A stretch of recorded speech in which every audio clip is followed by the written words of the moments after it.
Right, you guys, make sure you like this video and subscribe to Mike's, okay? Make sure. If you don't subscribe to Mike, you're gonna have a fat forehead and a big hairline. Boom, I'm with the guy Max inside. Subscribe to him, make sure you do still. Best content coming out. You know how it is.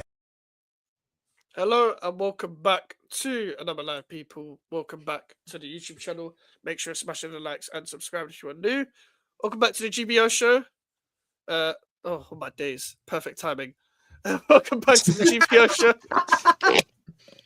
Fuck's sake. Oh my days. Welcome back, people.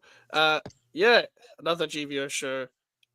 It's another chaos episode, probably, because Liverpool are still playing. They're probably going to win against Sunderland, but most of the games have been played. You never know, bruv. Yeah, you never know. I mean, yeah, you never know. But like, apart from the eventual tomorrow's game, every game has been played.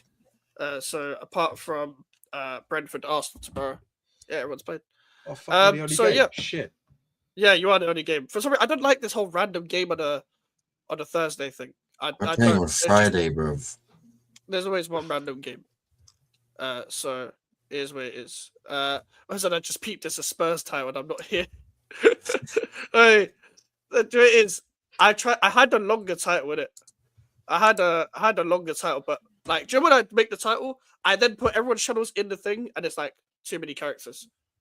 So I've got to like take part of the title out. But yeah, it is what it is. Let's go Forest drop. Wait, what?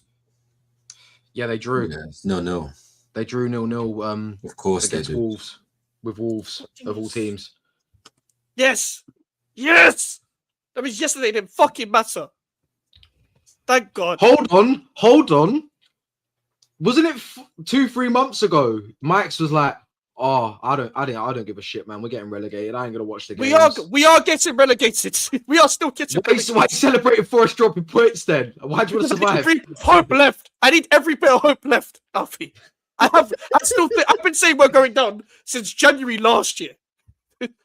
January last year, bro. Yeah, I've been saying as well.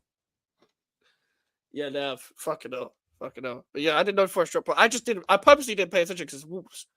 Fucking hell, yeah. Please, this is what I mean though. Every time, like someone drop point, and this it's actually pissing me off again because we conceded in the last minute. Fucking yesterday, could have won. Fucking let me not say that word. You literally stopped my man from getting a trim. Like, fuck that guy's trim. I don't give a fuck about his trim. Every cloud, and all that. Every cloud and all that. I'm getting pissed off looking at this fucking guy on my fucking feet, bro. Not gonna lie. I'm happy the whole game became fucking that. Like that was retarded. I'm glad United didn't win, bro. I wanted at least a draw because him not getting a haircut is funny. Antonio here on live TV as well. Yeah. And bro, what's actually real funny is United fans getting pissed off about it because that's all, bro. They are 5 unbeaten, and the whole conversation is they've not won 5 in a row for them to get a haircut. I think it's funny, bro. Hey, it's not my fan base, so I'm gonna. I mean, to be fair, it kind of works in their favor because it takes the pressure off them a little bit if everyone's just focusing. No, it does not take pressure off them. It puts pressure on them to win 5 in a row, bro. But can I just say that? Yeah, to be fair. Can I just say though as well? Like, it's not him, the guy that I'm pissed off at. It's not that. It's the fact that people made the whole game him. They made the whole game him. Like, the fucking hell. Like, I can't go anywhere without it. You can't go anywhere without fucking Big Six bots spamming the comment section of like a lineup of West Ham United. And being like, "Here's your funeral," and it was some random shitty meme or whatever. It's like, who the fuck are these bots, bro? Like, there's just so many like bots now. It's actually mad. But bro, I can't lie. I don't give a fuck about the trim. I don't care about the situation. Like, big up to him in it. But fuck that. Like, Rudy was trying to blame him. Rudy was trying to blame him for Man United. Like, fucking hell. I did like how out of touch. Like how out of touch. Bro, Man United have got pressure like internally, externally, everywhere. It's not for a guy's fucking trim. Like, meme guys. The reason why Man United win 5 in a row is because of someone's trim. You know how ridiculous that sounds? You know how ridiculous that sounds? Like, give me a rest. At least he's doing watch-alongs now. You can capitalize a bit. You can capitalize a bit. Do something.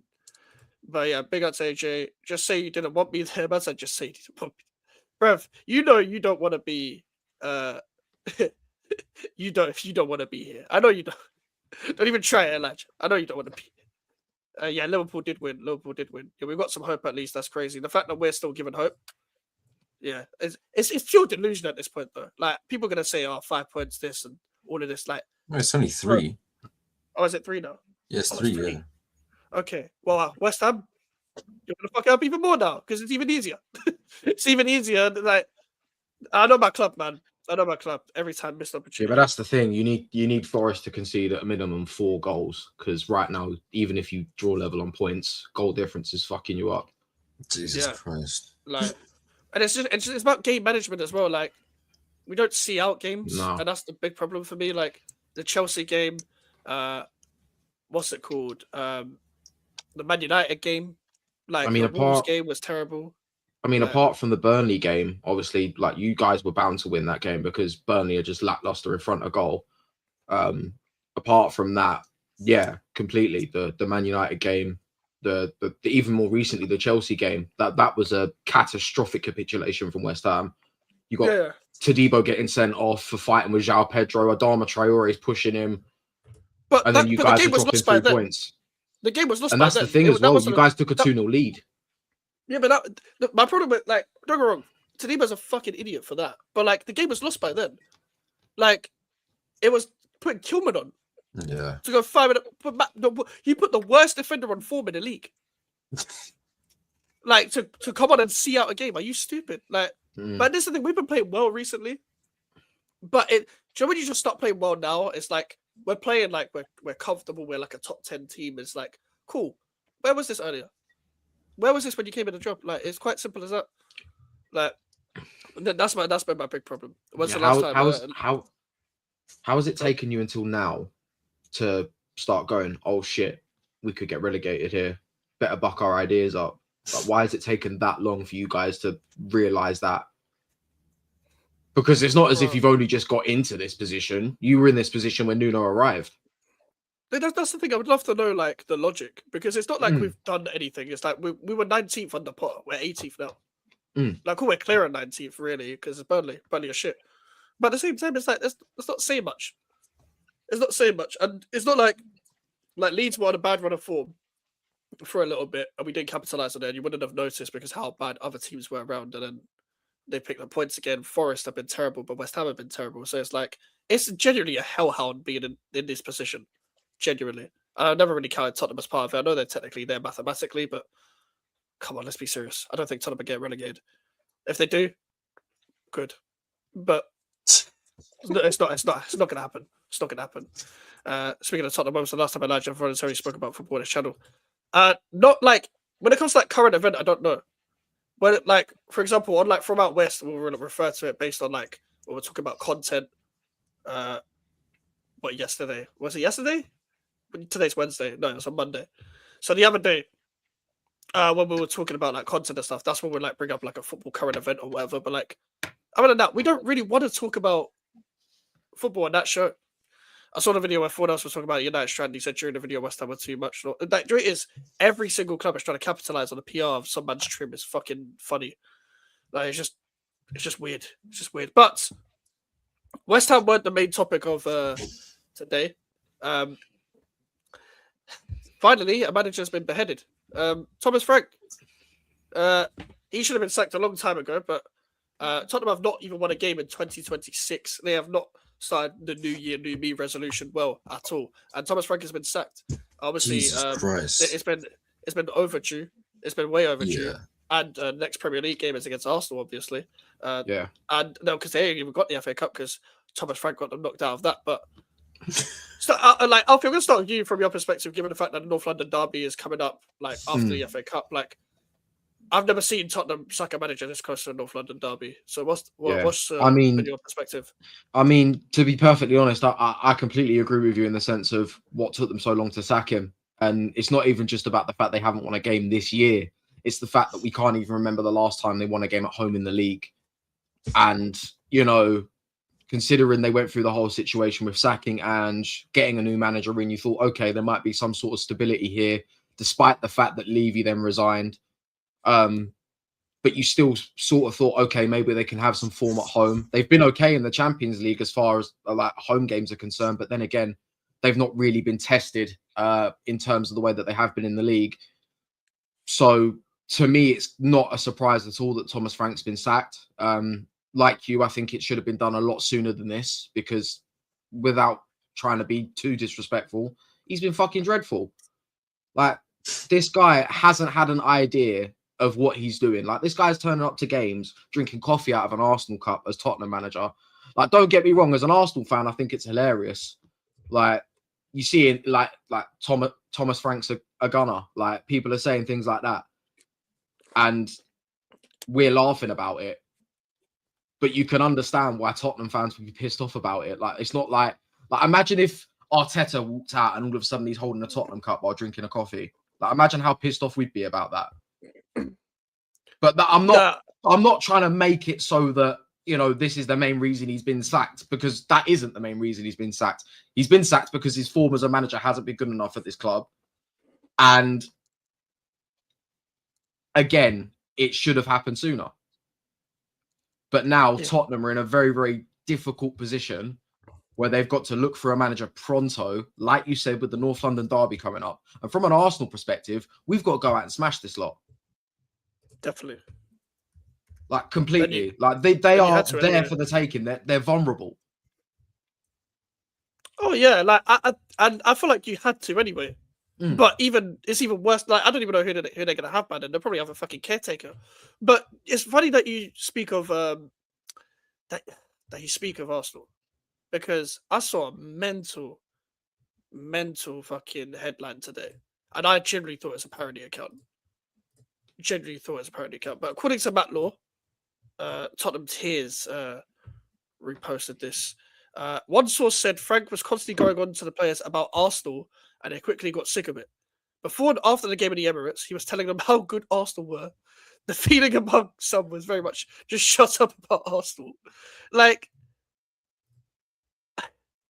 if this is like, obviously everything needs to be taken with a pinch of salt when you read this kind of stuff, but it's like, it's not completely unbelievable given how he operated in interviews, trying to look on the positive side all the time and not being aware of the club he's at. It reminded me very much of when Graham Potter was at West Ham, and he was like, "Yeah, all the best with Tottenham and the Europa League and stuff like that as well." And like wishing him good luck and stuff. It's like, mate, do you know what club you're at? It's like, I genuinely think Frank is it's not all there when it comes to the social awareness, because you're at Tottenham, mate. But you can't be just casually drinking out of an Arsenal cup. No. And all of this. Apparently, he attended some Arsenal Wenger seminar a few years ago. Oh my god, it gets worse for him. It gets worse for him. It was like, this was as a Brentford manager, so this whole portrayal of an Arsenal fan that, like, I maybe embraced it too much. But Melon, what have you made of Thomas Frank finally being sacked? Yeah, it was a long time coming. Pause. I feel like there's only so much he could have done. Looking at it now, but like, he's a manager, I think, just out of his depth, not necessarily because of the size of the club. At Tottenham, of course, it's bigger than the clubs he's managed in the past, but like, I feel like it's a different dynamic where it's a very attacking club and the squad is very focused on having the ball in their opposition's half. Thomas Frank ain't that kind of manager. I don't feel like he could have dealt with the squad, and I don't feel like it was the right fit, personally. I just don't feel like Thomas Frank was the right sort of manager for Tottenham, and it was basically just waiting to happen. It was always, I guess, destined to happen for him to be sacked. Yeah, fair. I don't think it would take this long, though. No, I didn't think. I didn't think so as well. If what had happened now, obviously he's out of his depth, I don't feel like tactically it was the right fit. I feel like it would be found out in about a month or two into the job, and he'd get the boot then, because they'd realise it, cut their losses and move on, in my opinion. I feel like that's the best way to deal with it. They've waited, I don't know how long he's been in the job. Was it since the summer, was it? Yeah, summer, yeah. Since the summer. So it's been a good 6 months. Yeah, basically. Like, I don't know exactly how they manage with their board and everything, because it is quite odd, quite weird behavior from a footballing board to, with the history of managers and stuff. But I didn't. I feel like it's only logical to realize your mistake and try and make something positive of that situation, of that season. I feel like they've stuck with their choice and they've sort of just let their season die. It's really weird as well. Was the main thing I'm concerned about with Tottenham isn't their manager, because I think they can get a new manager and everything will be fine in a few months. But Right? how many times have we said that? Yeah, sure. Look at their players, man. They have 11 players. They have 11 players. Every bro. team has 11 players on the pitch. Well done. Yeah, man. they have no more. They have nothing. They have no bench Oh, that's in what their you mean. squad that can play football tomorrow. They have 11. hey, Alfie thought he was making a point by saying, "Guess what? They have 11 players on the pitch." Like, No, he was taking the piss, bro. They have no one available, bro. I don't know is it the ground? Is it the manager? Like we saw that with Poch, funnily enough, an ex-Tottenham manager. But at Chelsea under Poch, his training was quite obviously the thing that was fucking up our players and making a really bad season in terms of the injuries. but I they don't know were saying about that Thomas Frank. They were saying that about Postecoglou when he was there. There was the training. They're getting so many injuries. I guess hit the marks and you're stuff like that. Fucking hell. I guess you're sort of trying to think of like the type of football. Obviously, Angeball is very attacking, very quick.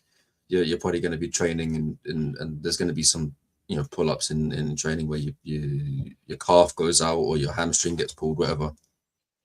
That sort of happens.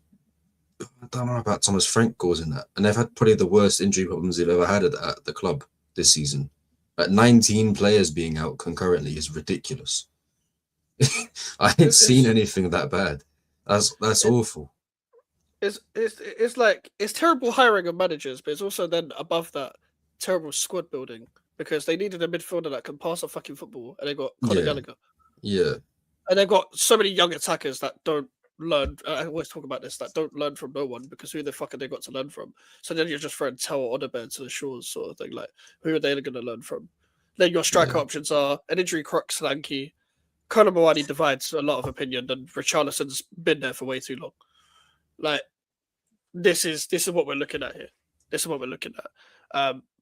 I just think, in general, it's a very weird squad. It's the weirdest Tottenham squad I've seen in a while in terms of like the way it's balanced out between the defense, attack, and midfield. And then they've got so many I feel like they've got so many midfielders, but so many not enough. They don't even know like what their best midfield three is. They don't know what their best front three is. They don't know whether their defense is going to hold out given either injuries or just not enough stability within their ability. Like Porro on a day guy. Romero van der Ven, for the most part, can do a job, and then all of a sudden, moments of madness. Like Destiny Udogie has been injured so many times. Like, it's ridiculous. I think I blame Frank for that one because he only just come back, and then it looked like he wasn't managed properly. If you get injured that quick, I'm sorry, you weren't managed properly by the manager as soon as they come back. You have to manage the injury properly. And I think Frank is definitely part to blame, but like for the injuries. But it's almost like they're still recovering from fucking last season. It's kind of mad to me. But it's got to be some sort of like blood magic or some shit. Like there's got to be some judge going on at Tottenham because that many injuries. I've heard Elijah talk about it very briefly, but you know how their pitch is sort of designed very weirdly. It's yeah, big up to your mic, bro. But their pitch can sort of retract into other pitches and areas for concerts and things, and it's a brilliant stadium for that. But I don't know about the footballing There's one aspect of it. go-kart track underneath it as well. But there's a go-kart track, there's a concert fucking stage under NFL there. pitch. Like it's dumb. it's a sick stadium, but I don't know. Like It is, yeah. I think it was City that every single player was just slipping over. don't know. every player in that game was slipping over. It just looks so fucking comical. Like, what is wrong with that pitch? There's something that we do not know about. There's a something- hyena. There's like Paul. What's Paul Pogba in all of this? Like, he's done something. He's done something. You just know he has. Melon Sooness. Yeah. Why do you think he hasn't been playing football for that long? Like, he's been burying hyenas on Bro. every Premier League ground. Like, that's what he's been doing. Like, that's the only explanation, bro. I can't lie. Prem, what have you Yes? made of Thomas Frank sacking? Surprised it took this long. But I said this with when Spurs fans blamed Jose. I said it when they blamed Conte. I said it when they blamed Ange. Your squad's not good. So, like, the only thing that Frank hasn't done that these other managers did is they at least started well at Spurs. They started very well, and that created this massive expectation. Remember with Jose at the start of the season, people were saying, "Oh, we're in a title race." Conte, same thing. Ange, same thing. They went like 9 out of 10 unbeaten or something. Or no, they went unbeaten in 10, but won like 8 out of 10 games.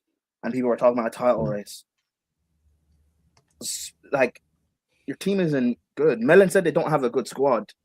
I disagree. They don't have a good 11. But they've got decent players.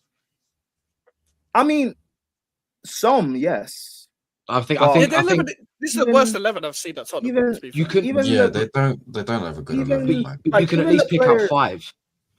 I don't think. Can you pick out 5? Well, when fit, Romero 4. and Van der Ven, I think, are Okay. arguably the second best centre back partnership in the league. I agree, When but fit. they've been in a relegation battle for 2 seasons. So I But- do also think but- that his 2 bad managerial appointments can still coexist. I do also agree with that too, but they've not been performing to the standard of one of the best partnerships in the league. I rate Vicario. I think he is one of the best goalkeepers in the league. However, he's not performing to that level. Who else is there? Everyone talks I about think how it's too prone to amazing. mistakes. I think Sar's Everyone quite talks- good as well. I think Sarr is good, but he's a squad player for being Yeah. Jed real. Spence. Jed Spence. Again, squad yeah. player. Squad player. Jed squad player, though. Spence is not as good as what people think that he is. Yeah, but I Well, think his yeah, but- versatility saves him because No, but no, I think he's been poorer at left back because he's not a left back. Like, and also Yeah. Thomas Frank did this True, weird thing okay. about playing Spence wide left and then Xavi inside. So that But- means but there's 2 even- right footers on the left, so you can't even but build up. even- You can't even attack okay, down but- the left. Even that, like people talk about how amazing Udogie was for those 10 games under Ange. He is like he's a squad player at best too. Pedro Porro, he's good going forward, but people talk about Spurs fans will talk as if he's like this Trent level creator going forward. He's not. Yeah, I'm not. a Your big fan. midfield. To be fair, I rated Paulinho when he was at Fulham, but you brought him back and he is a good ball winner, but the guy has no legs. So you got to play him with legs, but you're playing him with Bentancur and he's not good either. Yeah, Well, who else do you have? Then you got Gallagher, Simmons. Bergveld, Gray, like Oh, Gallagher. Yeah, that's amazing. Your future captain Gallagher. You've got Xavi Simmons, who I said when we were linked to him, I think this guy's overrated. But you guys think he's amazing. Madison, he's also vastly overrated. I rate Kulu, but he can't do it on his own. You've got West Ham's best player apparently in Kudus, who doesn't score goals or do anything. What else do you have? Odebert, he's young, fine. I'll allow him. You play Gray at Palhinha right as well. back. Yeah, Yeah, you he's play not Gray bad. at right. You play Gray at right back when he probably should be playing in your midfield. He's probably your best ball player. You got Bergval, who I don't even know what you guys do with him. Your forward line, it was harsh. but Bergval, I guess there's a talent in there, but like, what do you guys do with him? Do they play him properly? Do they use him properly?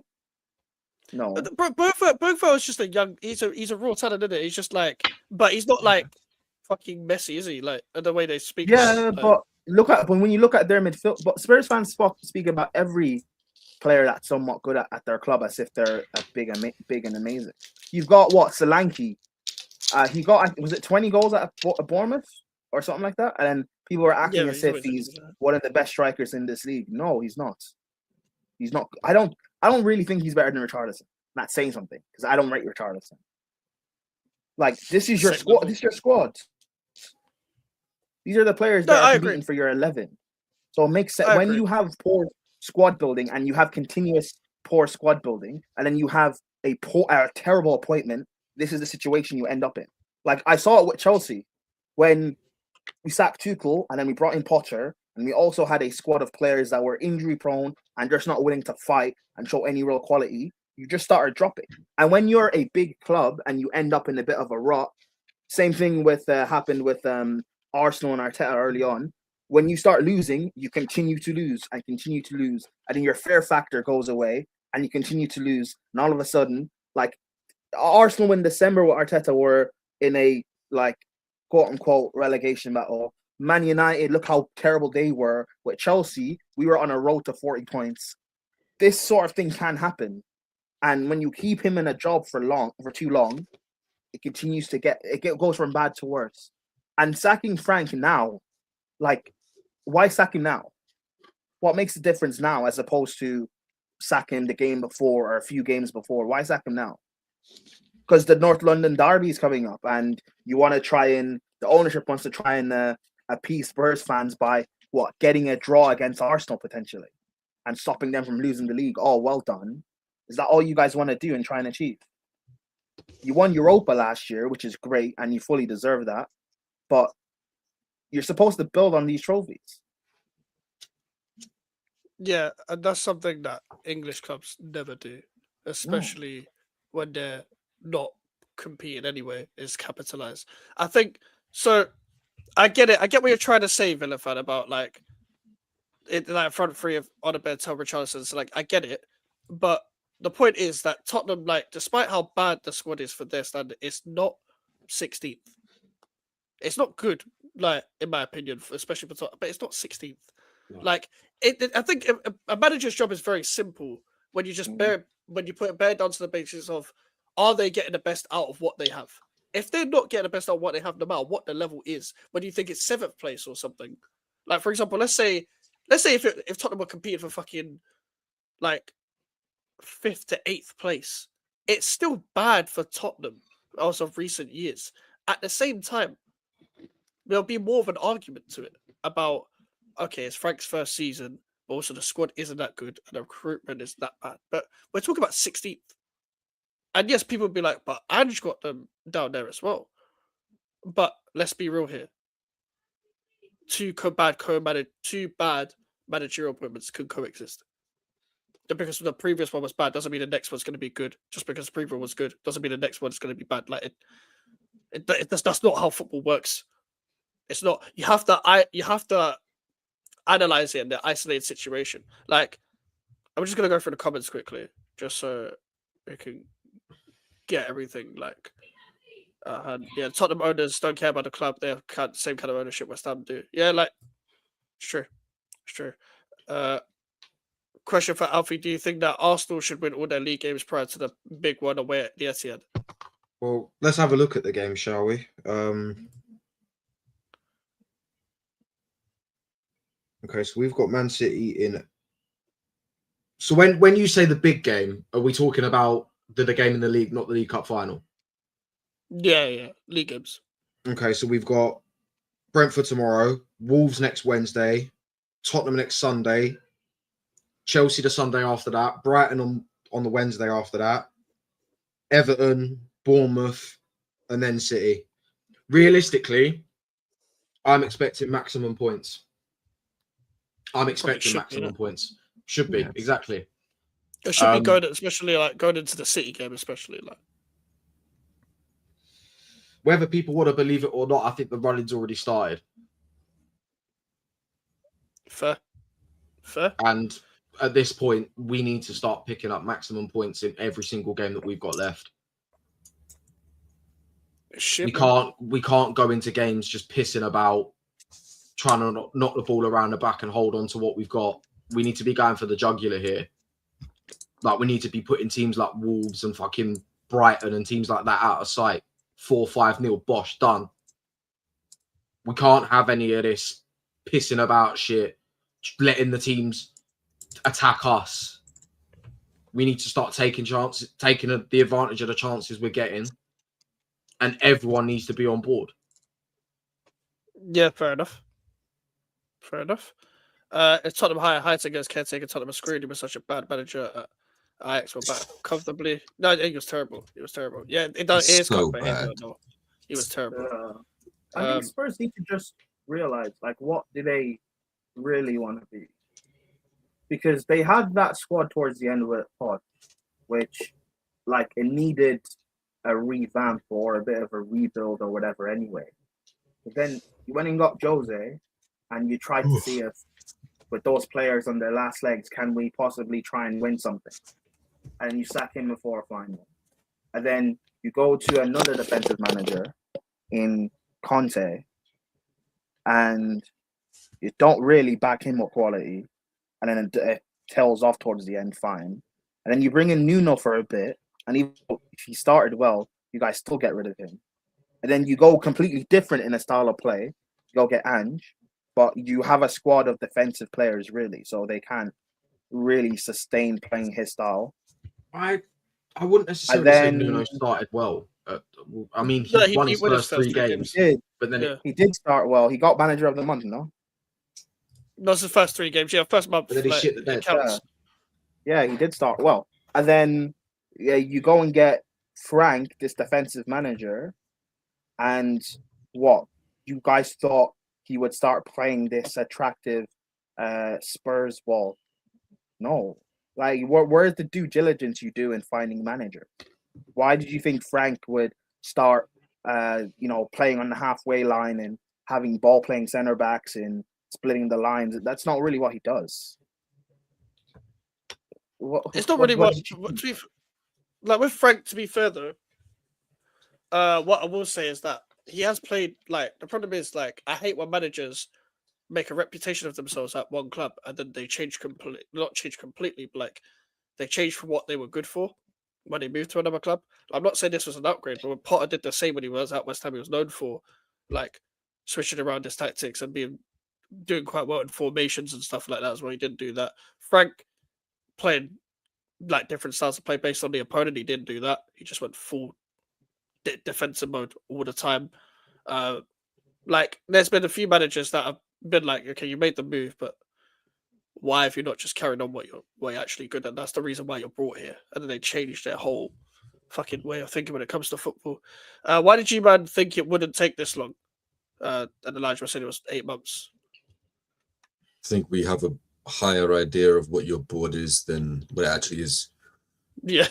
Like, we're thinking within logic and your board doesn't. So yeah. I feel like we think maybe sometimes like people, maybe sometimes some of us think with too much logic when it comes to like football boards, because football boards do not think with logic. They think business. Don't. Yeah. Like, the next thing Spurs are going to do, you're going to bring back Poch.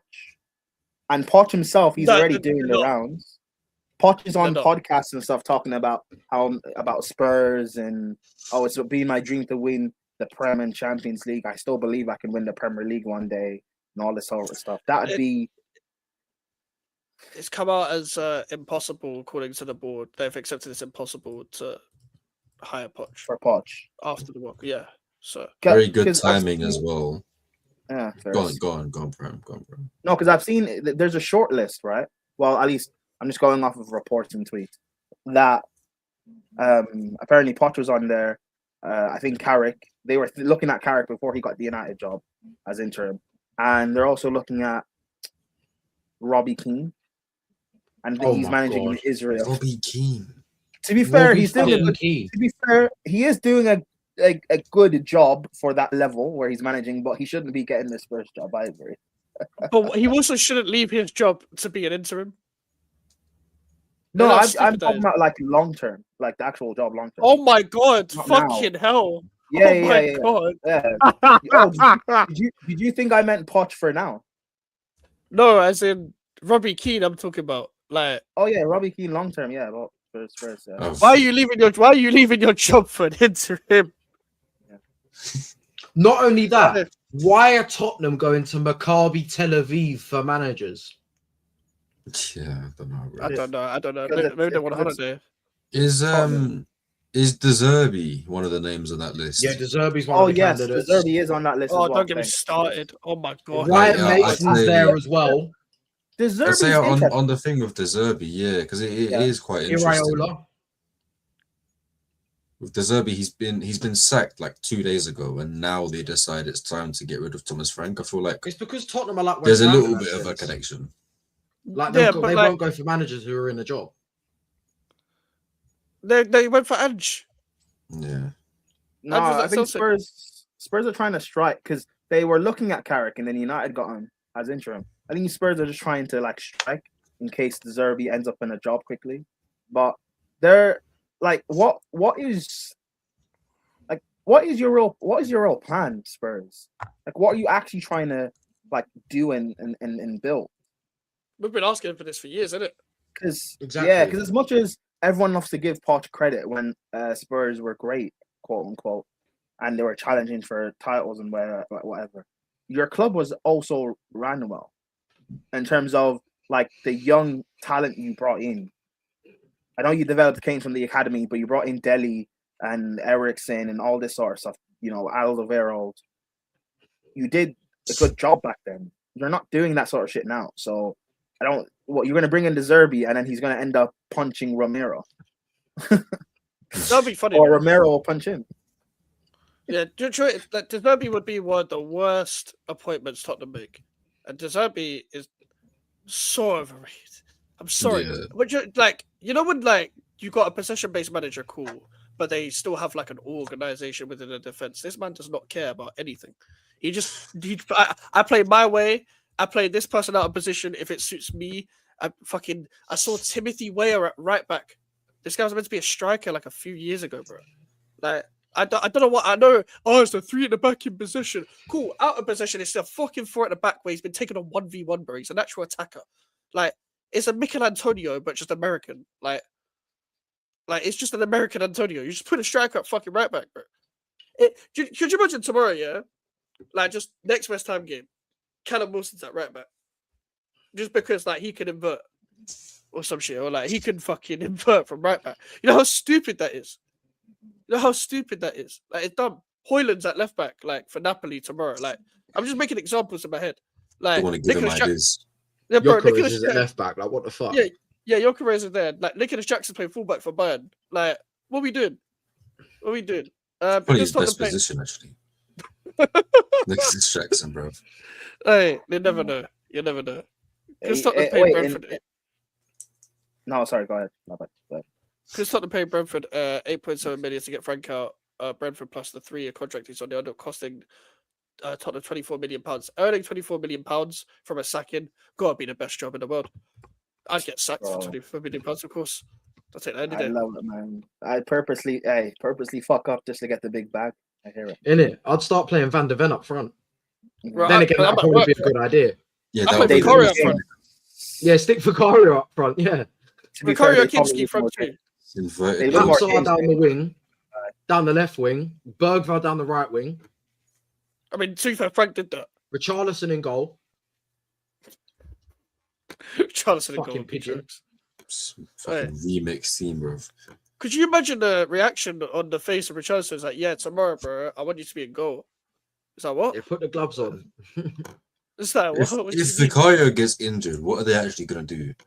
Because they only have Yeah, 10 they- players. Kingsley. Who have they got as their backup? Who have Kids, they they got have, as their backup goalkeepers? Have they still got Kinski. Forster? Kinski. Kinski, innit? Kinski. Kinski. Kinski. Oh, Kinski. Yeah, Have they still got Kin- Forster though? Yeah, Forster's at Bournemouth. Fair. Yeah. bro. This so they've only is got one backup this is- goalkeeper.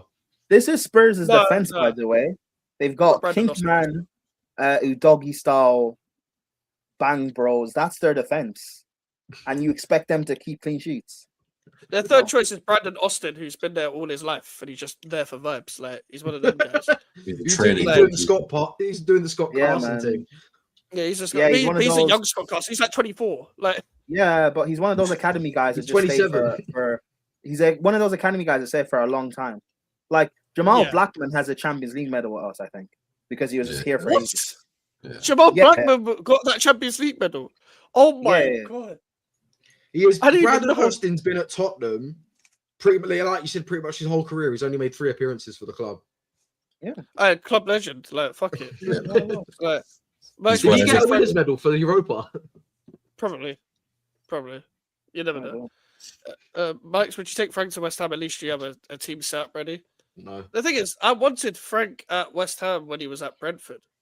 Like, I think I don't even know at this point. The reason why I don't know now is because, like, I don't know if I'm getting the Tottenham Thomas Frank or the Brentford Thomas Frank. And I feel like I thought with Graham Potter, I thought I was getting the Brighton Graham Potter. I ended up getting just a nonce in charge. Like, I do like it's as simple as that. Like, but so like, I don't know at this point. I actually have no idea. Like, because I want the Thomas Frank that was like ended up having like the traits of fucking possession-based football, counter-attacking football, but you also got the bully of Stoke City, like where you can just take long throws and just kill people in set pieces. Like I don't care about style of play aesthetic-wise. I care about what works, isn't it? Like that's I just don't give a fuck. I remember I asked you this, I think, a couple of months in October, maybe, when Frank had got appointed. I was like, would you have taken him at West Ham? Yeah, it was probably around the time when the Spaniard got sacked, right? And you got Nuno. Around that time. Yeah. Well, when Potter got sacked. Oh yeah, Potter, my bad. You can't believe you had 2 sackings in the time of known. Crazy. Yeah, it's bad. That is crazy. That like it's weird when West Ham sack a manager. Like we don't sack many managers. Like it's only been recently where we've been like active when it comes to sacking managers. Like that's how bad Lopetegui was. Like because Lopetegui got sacked in January and he was hired in August. And that was the slowest rate, I think. Like I think Potter might have been there like 1 month longer than Lopetegui. So it's mad still. But yeah, Did you you guys hear shouldn't what, get Frank. You need a manager that's actually in good form or is actually managing well to come into your mess. You can't take like a toxic manager into a toxic mess. You're gonna kill the club. I just want a manager with brain cells. But I'm never gonna get one of them. So it is what it is. True. Did you hear what Ratcliffe said about UK being colonized by immigrants? Ratcliffe said that, yeah. But bro, focus on United, big man. Like, what do you mean? His club's a mess, and he's talking about fucking immigration. Like, what's going on? Bro, this guy's dying fair- off for like 2 years, bro. To be fair, he hired an immigrant. Well, Yeah, that's your own problem. You're employing He hired foreigners. Bruno. He brought a foreigner into the country and then he fucked up the job. Like, what do you? Yeah, Bro, he took in all the fucking Man United anger on racism. Like that, this is your fault. You brought the immigrants in, bro. Like, if you want to blame anyone, blame yourself, bro. If you don't like immigrants, contributed to the problem. yeah, bro, you're contributing to your own problem, brother.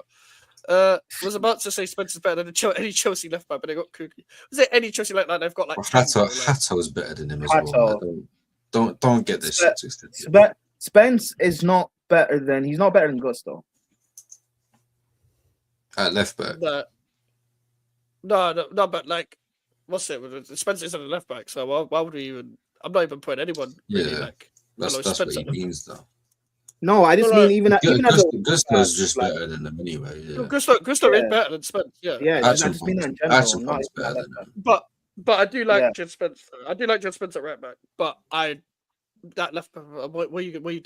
He wouldn't play for us all, though. What's the thing? Yeah, that's fair. That's fair. Frank being second was hard. No, wait, we've already gone through this. Yeah, not 16th. It's not race mate to us. Pardon, yeah, Max. They hardly have any experience in that team, but not. They missed like 3 key players as well. Yeah, More but than 3. this is the thing. Yeah, I get the whole missed experience thing, but that's all done by design of what he approved. Like he went into the job knowing they have the young players, knowing what type of board he's coming up against. You see, like the manager is not usually the main problem at a club.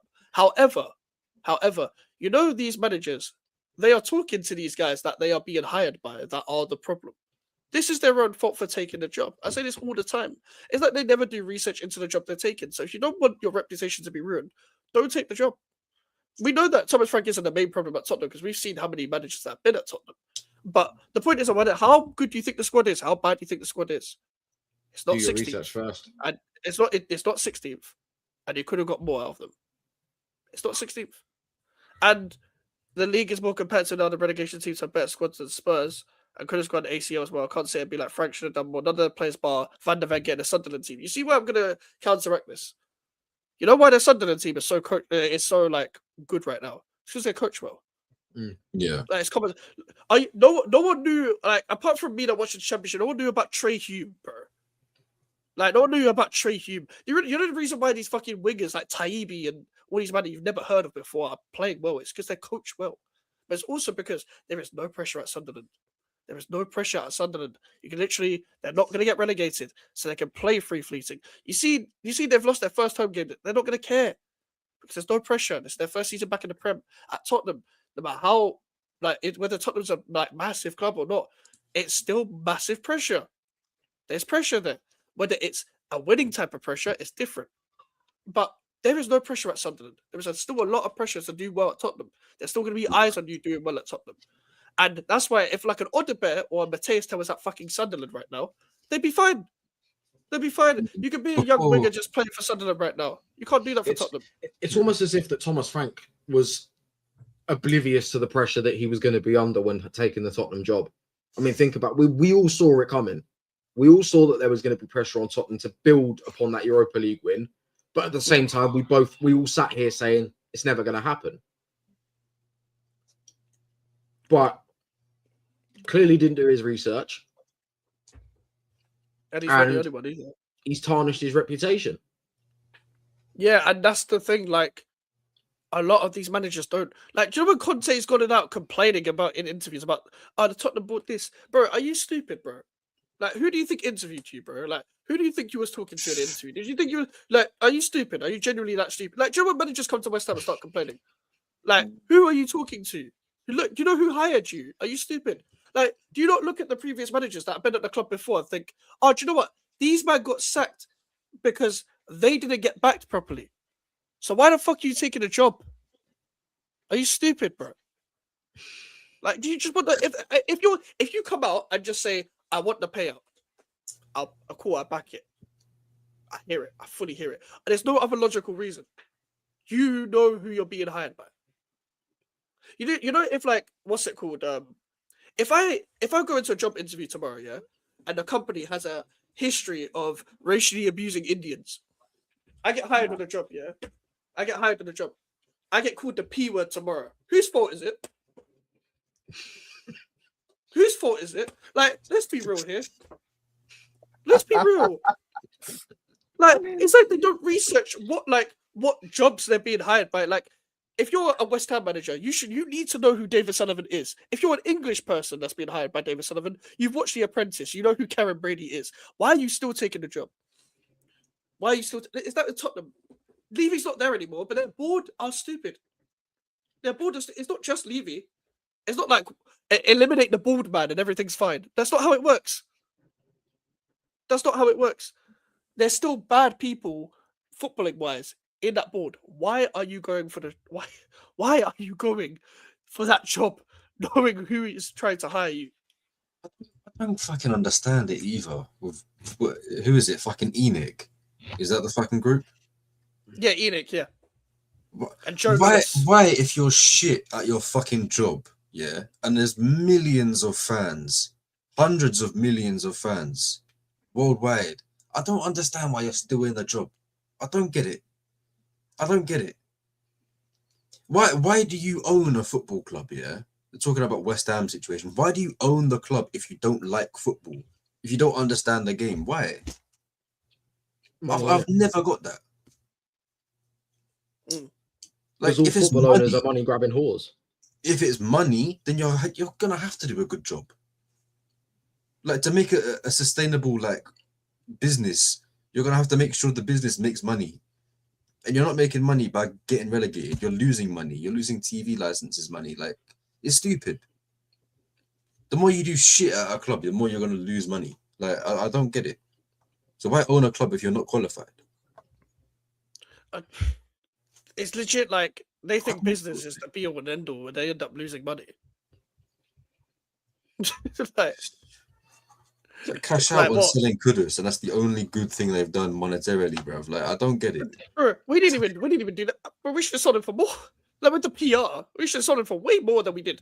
It's like 50 million. Oh, just because this player was sold for 50 million. So who cares about other players? Who Yeah. cares? Up the PR, you bastard. We sold Emerson for 1 million. Emerson for 1 million. That's the best left back I've seen at West Ham, and he got sold for 1 fucking million. Big up Fucking Emerson. hell. Man. We're big at Emerson every single time. But we learned that Ange just threw away the Prem and concentrated on Europa. He got us into the champs. There's an interview on tomorrow, the overlap with Ange, and they announced Frank's been sacked before Ange arrives. Bro, if they genuinely recorded that episode, like just after Frank gets sacked, that would be amazing. Yeah, it's on socials. I've seen the promo trailer thing. I'm waiting to watch it. I'm gonna watch that still, because like, bro, he's gonna say some funny shit, bro. There's gonna be some quotes that you're gonna use forever on your Twitter just for that, just from that interview. Like, it's gonna be funny. And yeah, okay, I've already gone through this comment. This question is for Alfie from earlier. Why do you expect maximum points when you don't rate your manager? Surely, if you think he's shit, you'd lower your expectations. Mike's goes into games expected to lose because he doesn't rate Nuno. So just because I don't back the manager, you expect me to want my team to lose? No, he's not saying once. He's saying like you expect maximum points, but you don't rate the manager.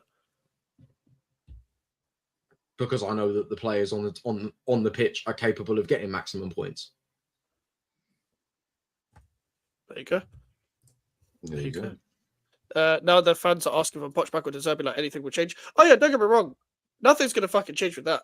They might like hell Poch like he's Jesus, bro. They're trying to jiggle his balls, bro. Like it was 7 years ago, by the way. It was 7 years ago last time he was there, and your whole biggest achievement was being second in the Champions League. All that for fucking Poch, bro. You was getting mocked then. It's worse now.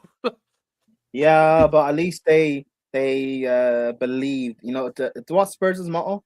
To dare to do. Yeah, there's What the a shit motto, bro. What a shit motto. I'm sorry. To dare to do. What is that? Oh, What's what's that? the motto? I know what it means. Must have been written by a dyslexic. Because It means like. I know what it means. I know what it means. But you know what I mean. I'd rather fight playing a certain way and lose than like to sit back or whatever and to still lose. Something like that. They fucking It's like- signed fucking Frank, bro. It's like saying I'd rather be fat than dead. Yeah, but again, when you look at Ange was the type of manager the fan base wanted. Because Jose and Conte were willing to sit back and defend and like lose 1-0 or whatever, then go out on attack and lose like 5-4 or 5-2. Funny enough, when we played them 5-2 and we beat them, they were still complaining. So there's no pleasing these men, is there? The manager watches how the hell we've been set to be defensive at home. Yeah, I understand, but if you have no quality in second midfield, what you meant to do, you can't rely on the defense every time. But the one that was relying on the defense was Thomas Frank. Like, it's not like, for example, you see if you set up defensively and you're still losing games. Yeah, still conceding a lot. Like, who do you think the problem is? Like, as much as the attackers aren't great, are you even like setting up teams to create enough chances to even criticize them to the fullest? Like, we know Richarlison isn't good enough already. We know someone Odegaard are not going to carry your attack. We know Kudus can't score goals. We know Solanke's injury crooked, but let's be real. Hold on, I've skipped so many comments. Big up Cheelan every single time. As a relegation is coming back to you, even put in a super chat, Patrick. Big up to Patrick. Relegation is coming for you, brother. Big up panel, bro. I don't know why everything I do, you respond with relegation is coming, bro. I've been telling people, I've been telling people, Patrick. Big up to yourself, though. Why is Patrick trolling you? I don't know. Patrick been trolling me though. I don't know why. But why? Hey, big up Patrick. That's my guy. My brother. But still, that's nice. Are we forgetting who's You're getting like 12 pence of that €2, bro. I can't lie. I'll take the 12 pence. Road to £60. Here we come. De Zerbi will get them relegated. You probably. If De Zerbi goes to Tottenham, I might be more confident. Honestly. Okay. Yeah. Sorry, De Zerbi. What is it? What's going on now? Because I remember when he was at Brighton, everyone rated De Zerbi and talking about how amazing he is. Now people don't rate him. I've never rated him. No, I know you don't. But like, the consensus right now is that people think he's not that good. but people rated him when he was at Brighton. So what's going on? Yeah, He's like that's a what I don't get. solid 5.5 out of 10 manager. He's like very one-dimensional. You play in his way and die by it. So it makes sense. Makes sense for Tottenham to get him, I guess. Like, do you know what my problem is as well? Do you know what the problem is as well? Like, Prem, do you know what I don't get? Is people stopped rating him after he lost to PSG rather than his fuck ups at Brighton. Do you know when people should have stopped rating him if people actually started watching football? Is when Brighton fucked up against Roma in the Europa League, that terrible performance they had against Roma in that I don't know, it's quarter final, whatever. They were so bad in that Europa League. I was like, yeah, De Zerbi is a fucking wanker. I can't lie. Jose's Roma. Was it Jose at the time? I don't know whether it was Jose. I think it was De Rossi, you know. That's I think it might have worse. been De Rossi. Bro, That's worse. because I think Jose had left by then. I could be wrong, Yeah, but I yeah, think yeah, Jose had yeah. left. Bro, De Zerbi was like, the way he was trying to play in Europe is like, yeah, you're not made for this. It's like, even with West Ham, even with David Moyes, we had a together team. We had 10 players. Like, you know the reference of 10 players earlier? We literally basically had 10 players. Like, we had so many youngsters on the bench that would never get played. And like 2 goalkeepers at times. We had a very small squad. At least we were together. At least we had a simple style of play of just spam crosses, be physical, and be defensively solid. At least we knew how to adapt in Europe. De Zerbi is not that guy. Tottenham don't want to spend the bread on a higher tier manager. Oh, yeah, they never have done. Well, not never have done, but it's like they can't handle the big character anyway. That is a higher manager. Like, they can't handle a big character, so they go for the small cucky managers, and then they fuck up. There's one man to say Spurs this season, Christian Stellini. Oh my days! And you see, when speaking about De Zerbi, if anyone remembers that Tottenham Brighton game, yeah, when there was bare sending offs, and Stellini was looking at the camera, yeah, like it was ref cam, bro. Like, you're just looking straight into the POV, like, bro, he was looking like me, bro, with my eyes going like this. Wait, wasn't Stellini in charge when Tottenham lost 6-1 to Newcastle? Yes. Jesus Christ. And then he got, bro, they sacked the And interim. then they sacked him. Interim. Yeah, An interim. Yep. You know who I think would be like, I said this about Rosenier when he was at Strasbourg. He's like, oh, well, not when he was at Strasbourg. I said when he got appointed at Chelsea and he started speaking a lot in the media and stuff. He reminds me of Poch when he was at Spurs. Like, great manager, great at motivating players and all that type of stuff. Likes playing young players and developing them. Kind of reminds me of that. But we got him now. Unlucky. You can have Rosenier when he's washed from Chelsea. Yeah, end of the season, bro. Yeah, man. You can take him. And when you guys are still shit next year, you can blame Chelsea. Yeah. Hey, that sounds like Tottenham. Sounds like Tottenham. Give me Moyes back before Frank. I mean, Moyes' stocks are higher. They are higher. There's been as many managerial seconds this season as Tottenham have league wins. That's a crazy stat. That's actually a crazy stat. I remember earlier on in the season, we played Tottenham at their ground and we won. I think it was 1-0. Good performance from us. I think they only had one more win than us at their ground at that point of the season. Like, Aye, that's true. So That's a poor, true stat. That's a true stat. That's when the tide started turning as well. It's bad. Elijah saw 182 days ago. To be fair to have been keeping count. This is true. I don't know how you've kept count 182 days, but fair play. Why are you keeping count? Sorry. Why are you keeping count? I guess it's just a general streak, isn't it? This stream is the epitome of why I can't stand Ralph fans talking about Spurs at every level. People in the chat lying, and everyone is misinformed about the relationship between the manager and the board. And can I just say something real quick? Let me just say something real quick. Elijah, now you know how I feel when I was in your stream and your chat was chatting shit about West Ham. Now you know exactly how I feel when your chat was trying to cook me, trying to go agendas all the time about West Ham United. Now you know how I feel. Like, this is how I feel all the time when I hear TalkSport go at West Ham, or when I hear Sky go at West Ham, when I hear these dumbass YouTubers that have got big geeks go at West Ham. Like, so I hate it. I hate it so much. I think we all hate it when general rival fans just start talking about chatting shit about our club and don't watch us. Like, just fuck off, man. I mean, I hear you, Elijah, but you think I won't feel bad for you? Anyways, Yeah, carry on. fuck Tottenham, bro. Talking about. I feel like I've That's been quite fair, but I'm not the most knowledgeable. Jose got sacked just before Roma played Brighton. Yeah, I was going to say, because I feel like Mourinho versus De Zerbi, there would have been like, a big headline about it. Yeah, Like, hype about also, that. also, I feel like Mourinho, even though Mourinho got sacked, I feel like Mourinho would have battered De Zerbi regardless, even though he was slipping off at Yeah. Roma, because it's just very bad. Mourinho knows Europe. Like, it's not even forget style of play. He knows Europe. Like, Bro, Mourinho will coach that for fucking West Ham now to beat De Zerbi. Like, it's bro, De Zerbi. Jose got to back-to-back European finals.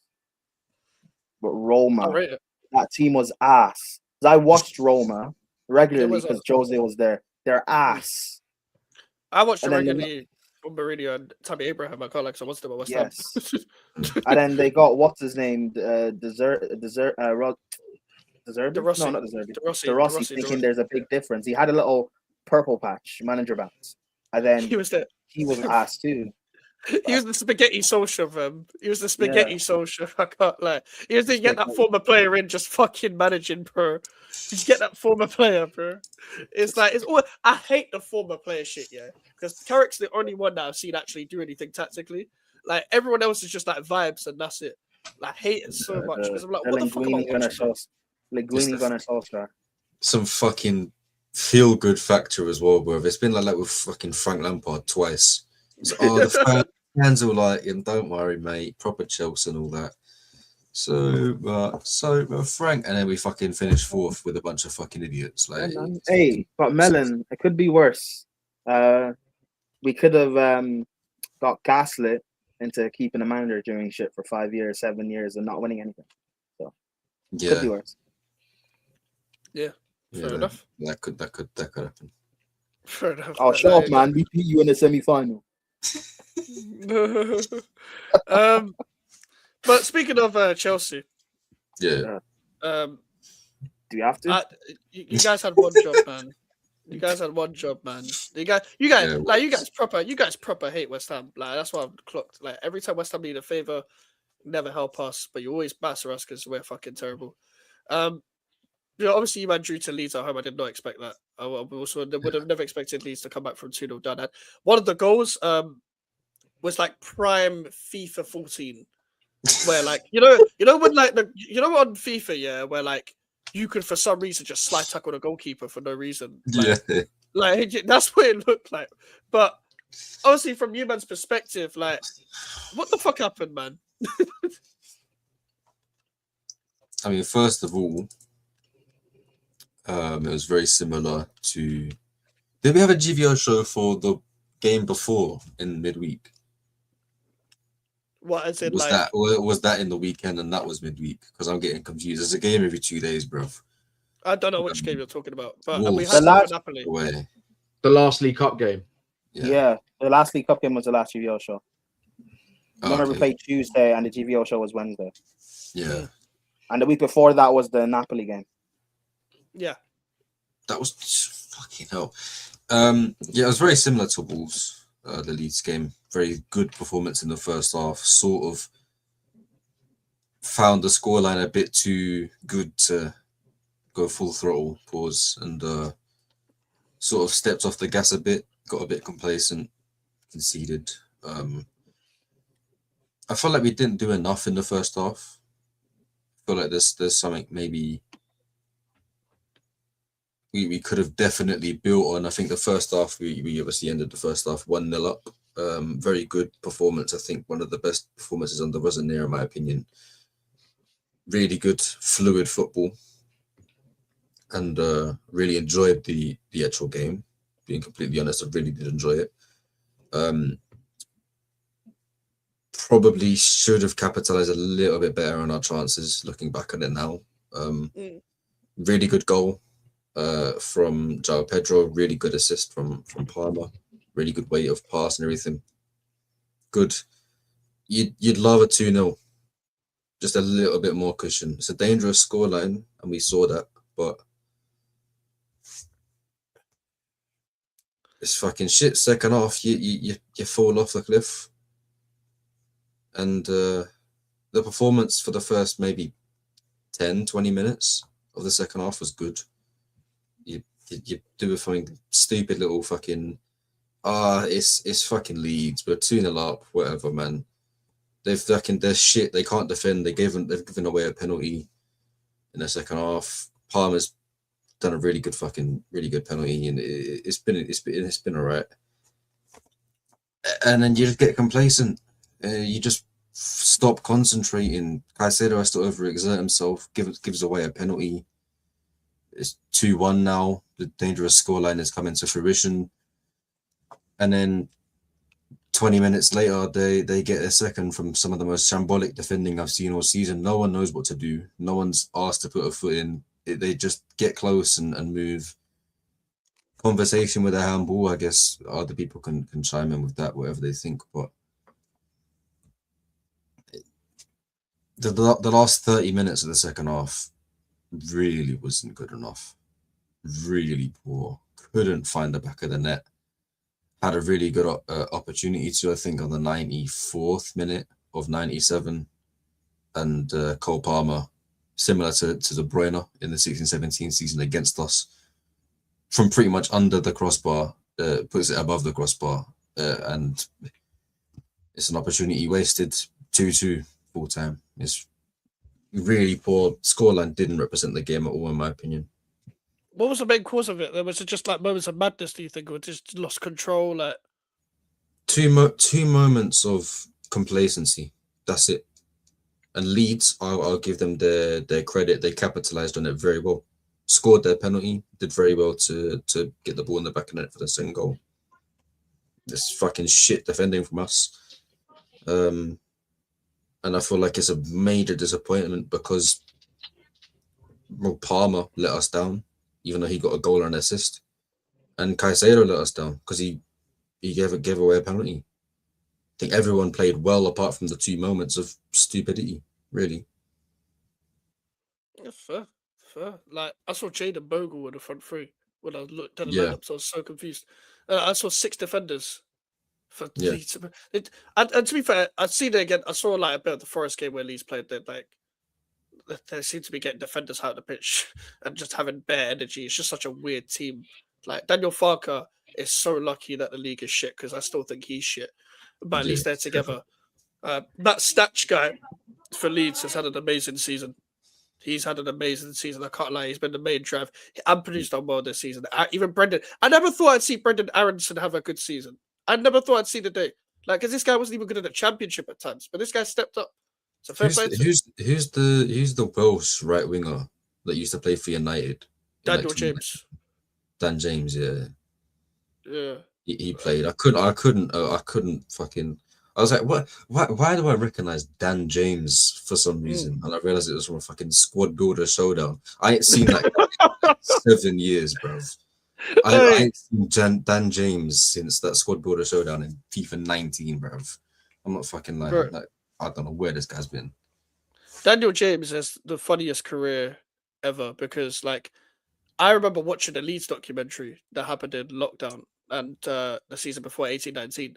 Daniel James was meant to sign for Leeds then. But because Swansea hung up the phone, they left him hanging. So he signed a contract, held the shirt up, final deadline, like, we need the confirmation from Swansea for the contract. Never signed. This is Bielsa days. This is Bielsa days where they lost to Derby in the playoffs semi-finals to Lampard, and that's when Lampard then lost to Villa. It was that season, and then the season after, he said that on mute. Yeah.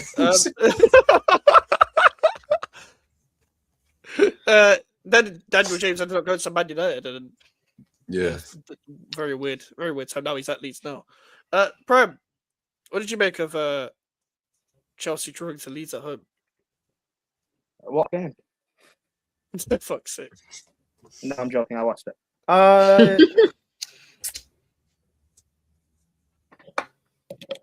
Yeah, Melon's right. It was great football in the first half. Great football. But just failure to see out the game. And you kind of have to look at Palmer. You have to look at Caicedo because I think he played a part in the second goal that we conceded. Actually, Melon, this is what I really want to talk to you about, because normally Yeah. when we play games, if normally I'll listen to your watch along while we're playing, while the game's Yeah. on, or I'll tune into your stream like when the game's about to end to listen to your thoughts. So for the most part, I kind of know what you're thinking. The second goal we conceded, who's at fault for that? Because we had a big debate about it on Lewis's channel and also on Yeah. Chad. I saw you was having the debate. I didn't hear anything that was said in that debate, but I was watching it very casually. I wasn't watching it with a very stern eye, keen eye, whatever. I was watching it in my living room and thinking, it's fucking shit. Whatever, whoever's at fault, it's terrible. And then I'm looking at it again, and I think it was Acheampong. His man gets past him a little bit too easily for me, and I feel like I think it was Acheampong. I put the blame on Acheampong there, but also the handball, which I'll speak on a bit. There's one thing about Acheampong that I've noticed: he doesn't close his man down enough for a defender. He doesn't. I've noticed it when he's playing at right back. A lot of the time he's been playing at right back this season. He hasn't closed his man down enough for crosses, and it's cost the people in the middle like Fofana and Chalobah that are like, Chalobah's 6'2", but he doesn't look 6'2" because he shaved his hair off. He looks like some auntie. Like I'm not trying to have this conversation with Chalobah's aerial ability. He's terrible in the air. Yeah, and Wesley Fofana in the air. Don't get me started. Yeah, he's non-existent. I feel like Acheampong hasn't closed his man down enough at all at right back, and I've seen him do it now at centre back, and I realized. Oh my god! Never mind. Sorry. What was that? What happened there? Sorry. No, nothing. Backstage. Right. Yeah.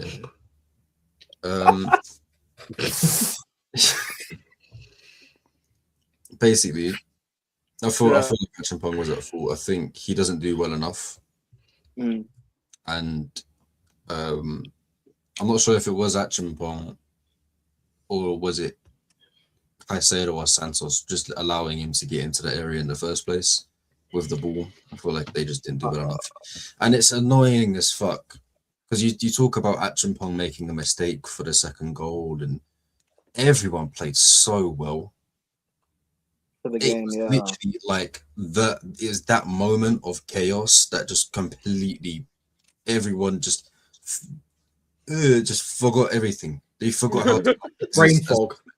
Yeah, literally that. They just switched off.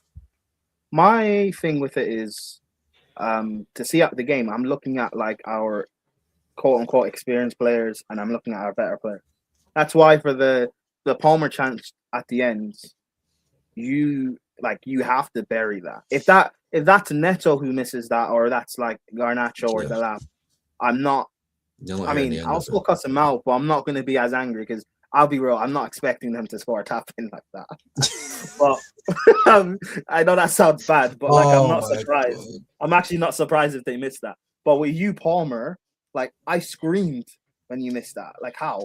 To tap in. Yeah, I was so distraught, man. I couldn't believe when I saw the highlight. Like I don't know how he. Yeah. It looks harder to not score. It's one of them ones. Yeah, literally, it just bobbles up above his feet, comes off his chin. Also, on the other side of it, the second goal we conceded. I hear what you say about Acheampong, right? But the thing is, for me, because of your age and you're young, especially with defenders, right? I understand you making mistakes, and the fact that he doesn't play week in week out. So he doesn't have a run of form to like get things out of his game, then I'm not gonna. I get it. You're actually talented, so I'm not gonna necessarily hold a gun to your head for every like little mistake that you do. We can be critical and stuff, yes, but I'm not gonna kill him. Who I am gonna point the gun at and say is, I think Caicedo should have done better in like for the play even resulting to that stage. Yeah. But I also think Chalobah, why are you trying to hold? I get it, it's a handball. I agree, but why are you trying to hold your hand up and stop the play? you should still just do your job to help the young guy out from the mistake happening, get rid of the ball, and then we can try and be like, ref, it's a handball, stop the play or Yeah. whatever. But Well, VAR I'm is looking looking at at- anyway if it hits the back of the net. Like, yeah, but like I'm looking at the experience player in there, and that's why I have another reason why I have a lot of annoyance towards like Fofana and Chalobah, because these guys make way too many mistakes, and they're he's not a of 27-year-old Yeah. centre back, they're laying they don't the play like whistle. experienced centre backs, and their talent level is not even. I don't think it's better than Nachingpong and stuff. That's why for me, I would just be Yeah. playing. But people will say because he's young, he's gonna make mistakes. But the older guys we have Keep also playing who? are- Sorry, you might have cut out. I'd play Achingpong. Or well, to be I fair, we wouldn't. have Sar now, so maybe Sar should be starting. But still, I think the fact that Achingpong hasn't is this his first start in the league since like November or October? No, he At must centre have back anyway. beforehand. At He centre mu- back. he must have between them. At centre back, maybe, because I know he played against Okay. Palace opening day. Yeah, but Um, that's in August. Yeah, I With know. that Palace game. Like he needs to be getting consistent game time. Also, Santos for me, man of the match. Yeah, unbelievable. Like Unbelievable. that's a big thing on Maresca. Why are you not playing him more? Maybe he needed to adapt to the league the first like couple of months, but he should have got a lot more game time, especially when Enzo didn't start the season well. Yeah. He should have just kept playing him and let him play instead of having Reece playing in midfield and then have Gusto play out right back. And Gusto didn't start the season well either. Yeah. Oh, He didn't yeah, end the last Santos- season very well either. Minus the Yes. Club World Cup. He Yeah, didn't but play very Santos- well last season, in my opinion, Gusto. In the big Nah. games, when you set up in the right way, with him Mm. basically playing as a right winger on his natural foot, very good. Very good. I love him. I love him in that sense. There's also another thing. I know we're probably going a little bit off topic and there's other things to talk about, but it's the way that Rosenier sets up in the small games, the games against Leeds, the games against Wolves. Them two games I'm going to use as a very similar blueprint because I saw very similar things. So good. I love the way they set up like that. And this Yeah. Chelsea team needs to be set up like that more often. I And agree. Liam Rosenier, the only reason I think Liam Rosenier will fail as a Chelsea manager is because I believe Chelsea are meant to be the best team in the league. And he won't set up like that against the big teams because he's afraid. That's why I think. I don't even necessarily. I mean, I agree with how we set up the last two games. I like the fact that our like Palmer, Enzo, Delap, even to a point, Esteval, they're all very, very close together. Yeah. Caicedo, Santos are very close together. So we're kind of when it comes down to breaking down low block, you need that. Yes. The teams will like compact the middle and force you to go out wide and put in crosses. So what we're Yeah. doing is our best players, our technicians, are just going to play centrally and bounce passes off each other until we work our way through. So that's great. But in big games, the point of Rosenier being scared, the reason why I will disagree. Carry on. Alfie, can you mute yourself? Is that Alfie? Oh, I thought it was you. No, I thought it was you sorry. doing it. No. The reason the big games where him being scared, I don't necessarily agree with that, is because the only two games we have is the Arsenal semi-final, and the club has already said that they don't care about the semi-final. So I'm not gonna take those two legs as to say, oh, he's scared to go attack the big sides. I'm not gonna. The next big game we play is it Arsenal? I think in the league, maybe the next big game. Hull. Big Oh, game yeah. is Arsenal, yeah. Beginning Yeah, of the that month. game. That's when I'm gonna look at and be like, cool. Let's see how you set us up in that game, because I'm gonna assume we're not gonna hear reports of Palmer has a knock, Esteval has a knock. No, like we're not gonna hear bullshit stuff like that again. I'm gonna assume we're gonna be able to have our best players, and then that is when I could look at and judge. All right, are you still gonna just be a bit scared, or are you gonna give us a little something to be able to go up against Arsenal and maybe try and get something from them? But yeah, it's just it's frustrating because there's no ambition from this ownership. I don't know, it's annoying. But with Rossinier, so far in the league anyway, like we're winning, like we're still winning games. We drew to Leeds, but we're still unbeaten, and let's see how we can carry on. Because up until we play Arsenal, our next few games we have to win. We need max points to keep in this. I'd say so. Yeah, to go in, because top 5 is very much like achievable to get. Yeah, it's attainable. I think all that matters on is consistency. Just get a consistent level of points across them games and just run with it. Because we're going to be more consistent than the teams around us. That's all that matters. We're going to finish within the top 3, in my opinion. So, yeah, 3. I think.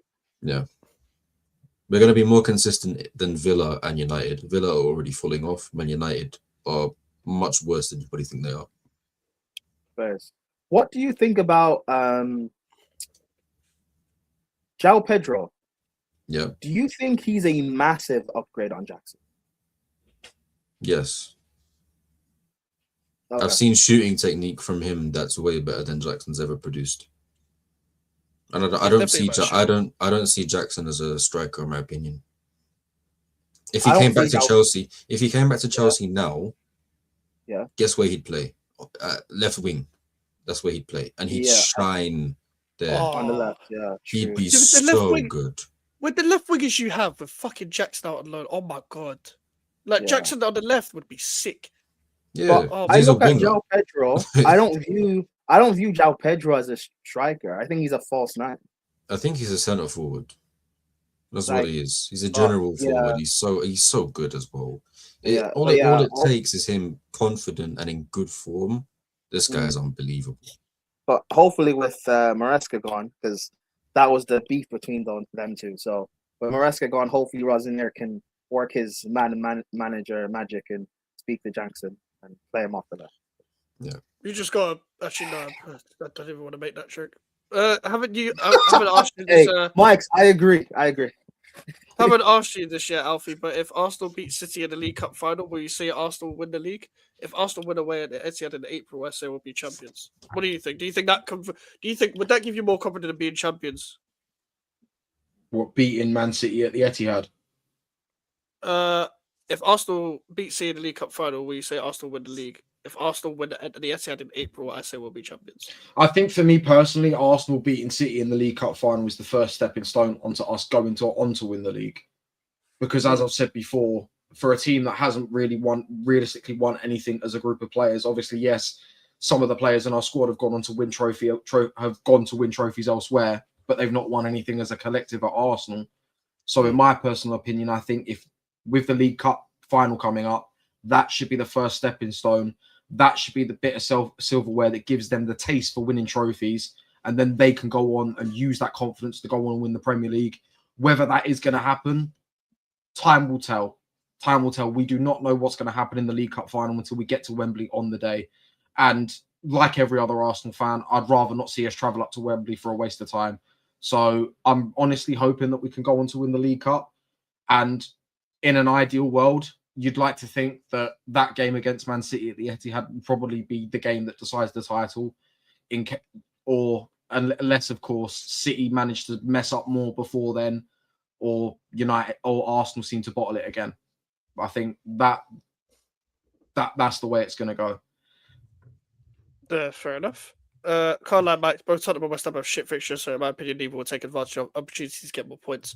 Right, I need to have a look. Let me have a look quickly at, hypothetically, for some reason, we're comparing, like, because I think it's something right to compare West Ham and games left. It is as well. It's like, I get comparing West Ham and Tottenham right now. It's just, in my head, like, obviously no one's too big to go down, but I just don't think Tottenham are going down. I don't think they are there. They are there, so we have to consider them, but I don't think they're good. Okay, the only thing I believe in the sorry to cut you off, but the only thing I believe there is any movement for is West Ham or Forest. That's it. And there's a 3-point difference. That's the relegation battle you're looking at. And it also looks like Dyche is on the brink of getting sacked. Bro, he's so shit, man. I tried to tell people, He's like, so bad. I tried to tell Sean Dyche is not the answer either. Like, neither was fucking Ange, but Jesus Christ, Sean Dyche is not the answer. Listen, forget Burton, we'll probably lose. We've got Bournemouth, Liverpool. Let's say next 6: Bournemouth, Liverpool, Fulham, City, Villa, Wolves. It's not terrible. The thing is, at Bournemouth at home, we've got a good record. Doesn't really matter when it comes to West Ham. To be honest with you, I've said that multiple times, but it's definitely winnable. I reckon draw. Liverpool's a loss. It's Anfield. West Ham, even though everyone wins at Anfield, West Ham don't do anything at Anfield. Fulham, West Ham is what? I don't even know what happened at Craven Cottage last season. I don't remember when we we lost. No, we lost. Lopetegui set up the worst midfield I've ever seen in my life. No, we drew at the end. It felt like a loss. We scored in the end. Danny Ings scored in the end. But Fulham is like a club we usually have a good record against, but you never know. You score an equaliser and you feel like you've lost. Yeah, because the game was that bad. It was one of the worst games I've ever watched. It's one of them. We set up with like a Rodriguez, Alvarez, Souček midfield and Antonio up front where he was washed at that point. So Fulham could go either way. I'm going to guess a draw.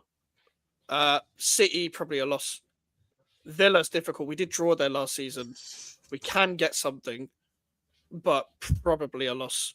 Wolves, you'd like to think we beat Wolves at home. You'd like to think so. But despite the good form, put it this way, I've pretty much predicted we're not going to win in these 6 games. But knowing the Premier League and knowing how it is, we'll find a way to win one of them or win 2 of them or do something and do a couple of shocks because it's always the games you don't expect you also your club to win, like to actually, and then you actually end up getting something. But let me have a good look at then Tottenham's next 6, and I'm gonna also have a look at Forest while I'm at it because I might as well. Thing is with Wolves, while you look it up here, Wolves have only won 2 games all season across all competitions. Yep. And both of them have been West Ham. Yeah, exactly. My God. Bro. Hey, make it free. Make it free and like just get relegated because there's no need staying up at that point. I agree, bro. So Tottenham have got Arsenal. That's a loss. Tottenham have got Fulham. You never know. And also, we don't know what manager they're going to have by then. Tottenham Palace, you never know. Liverpool, Tottenham, let's be serious here. They're losing there. No matter how bad Liverpool are. Like, when was the last time Tottenham went to White Hart Lane and won a game? You mean White Hart Lane? When they're own ground. I've never seen it in my lifetime. I don't think. I don't think I've ever seen Tottenham win at Anfield. No, I've never seen it. The closest they came to getting anything was that Richarlison game. Yeah. And then they lost at the end. Tottenham Forest. Tottenham are shit. Forest are shit. That'll probably be a draw. The last time Spurs beat Liverpool at Anfield was in May 2011. And that was 2-0. Thanks to goals from Luka Modric and Rafael van der Vaart. I didn't think, you know. I didn't think it'd be ages. Harry Redknapp was in charge of Spurs at the time, and Kenny Dalglish was coaching Liverpool. Yeah, because he took over after Rod Hodgson got sacked. I thought it'd be way earlier than 2011. Like, as in, like, I thought it'd be like 90s or some shit. Sunderland, Tottenham. Sunderland will probably win. Like, it's not the best fixtures for Tottenham either. I think they probably got worse fixtures than us. Overall, we both have Fulham and Liverpool. Thing is, they have really, really, really like. I think you have way more difficult games. I think your team is worse, in my opinion. Like, they're both shit. We're more together. We're probably more of a team though right now. That's the only thing I will say. It's like they don't look like a team, but at least we look like somewhat of a team. It's just like, well, you have a manager. Yeah, that is also true. You'd rather not, but you have a manager, I think. Yeah, so. Like, to be fair, I would rather have what we have right now than them at a current moment. Just because of the way we set up in the past few games, but doesn't mean I actually want him to stay and stuff. For now, Nottingham Forest, obviously, funny enough as well, they've got a Europa League playoff very soon, funny enough. Their first the first leg is actually in 8 days against Fenerbahce. Unfortunately, Mourinho's not there, so it's not as interesting. But excluding the Fenerbahce games, they've got Liverpool at home. They seem to do quite well against Liverpool at home, but I think they might have lost the last couple. So again, everyone's got Liverpool. Liverpool are really big deciding and Fulham. Everyone's got Liverpool and Fulham. It's mad. Brighton, they'll probably lose. Villa.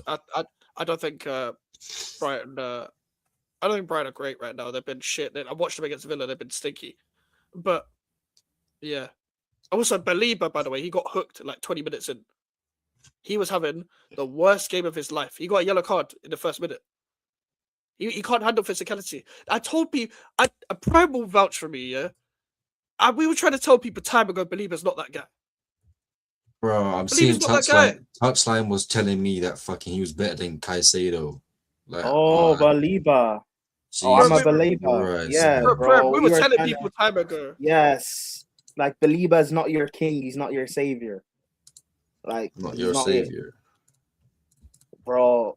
Like, nah. Funny enough, he actually played well at AFCON. Funny enough, because I watched him for Cameroon. But yeah, he's not. For United fans to think he just fixes your whole midfield. No. God, it doesn't fix anything. You got Kobe Manu and bro. You know, like last night, yeah, Kobe Manu and Casemiro, probably the two best players. They were sick. They're just the way they were passing the ball. And you think Baliba will fucking solve your midfield? Fuck my life. Oh my days. Yeah. So Brighton, they'll probably lose. I think City will lose. Fulham might be a draw. Again, Tottenham, like I've said, like it could be a draw. I find it funny how everyone's starting to remember how good Kobe Manu actually is. Because if you Yeah, think he's about the sick, time bro. towards Ten Hag being sacked and Ruben Amorim being in charge, we haven't really seen much of Manu, to be honest. And he became one of them forgotten players, despite winning an FA Cup for United and then playing in a Euros final for England. Everyone seemed to think that, you know, Manu wasn't it anymore, and he kind of went under the radar. But now everyone's starting to see how good he actually is again. And just because Amorim's shit.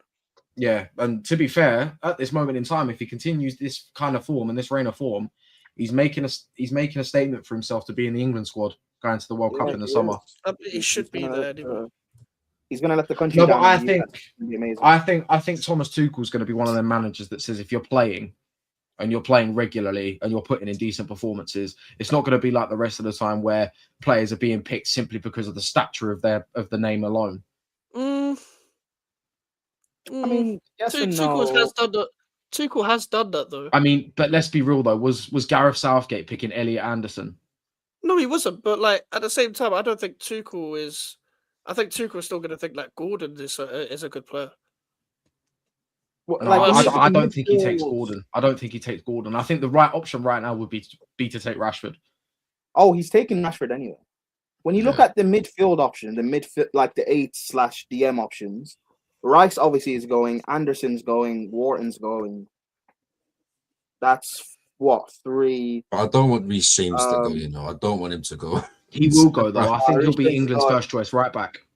Yeah, I 100%. But he'll play at right wing back, bro. Nah, His legs are Tuchel- done. Yeah, No, because at least when Tuchel sets up in a 4-3-3, it's a 4-3-3. You're not having players playing at right wing back.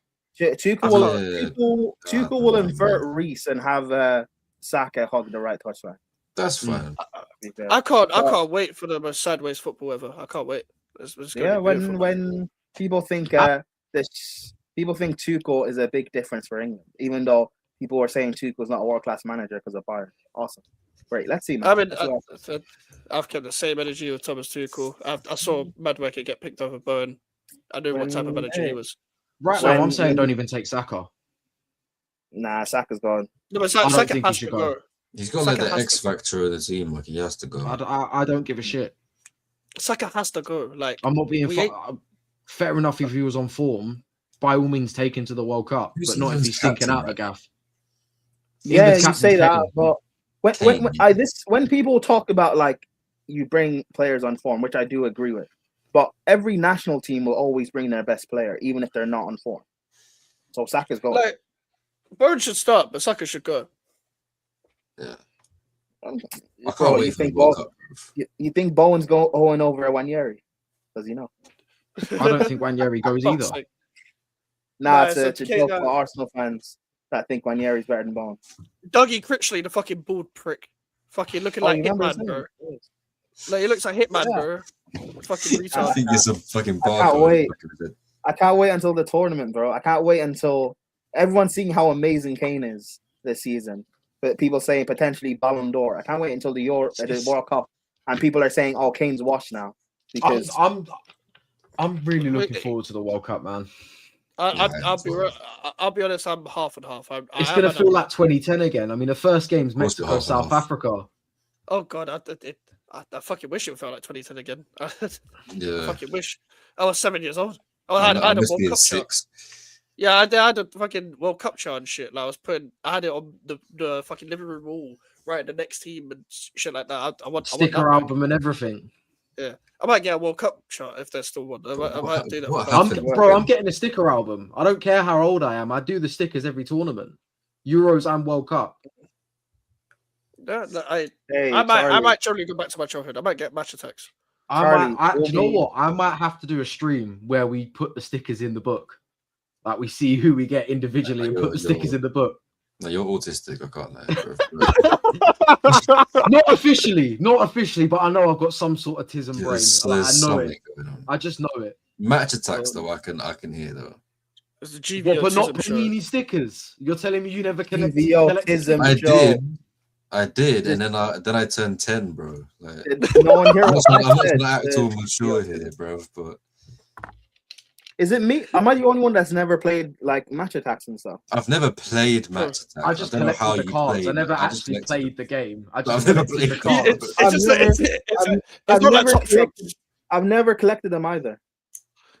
Right, Yeah. match attacks were sick. You man. probably I don't collected like- Pokemon, innit? No, I don't. I've never played Pokemon. I've never watched Pokemon. But to be fair, I tried to watch Pokemon. It just wasn't my thing when I was a kid. Yeah. It's- It's a bit The only thing, the closest thing to animal is, abuse. is this a Pokemon? The closest thing to Pokemon was that Pikachu movie, the live action. Oh, I right. watched that. That's Live not action Pokemon, is it? Pikachu. Fuck you That's not know. Is that Pikachu? Is that Pokemon? We've I had don't know, three. but I know Yeah, he is a Pokemon is, Pokemon. Pikachu is like the main Pokemon that everyone knows. Okay. Like even people that don't know Pokemon know Pikachu. You just go like Pokemon Land or some shit, just some fat guy in a Pikachu suit. Yeah. Like it's just like, bro, you're on the register, big man. Like, what we do there? Yeah. Saka should have gone to the World Cup little scrap. We'll let the nation down again. Yeah, Charlie I'll be Saka there, should man. be- Yeah. I'll actually That's if celebrate your nation Poland. even gets their prime. What do you mean if my nation gets there?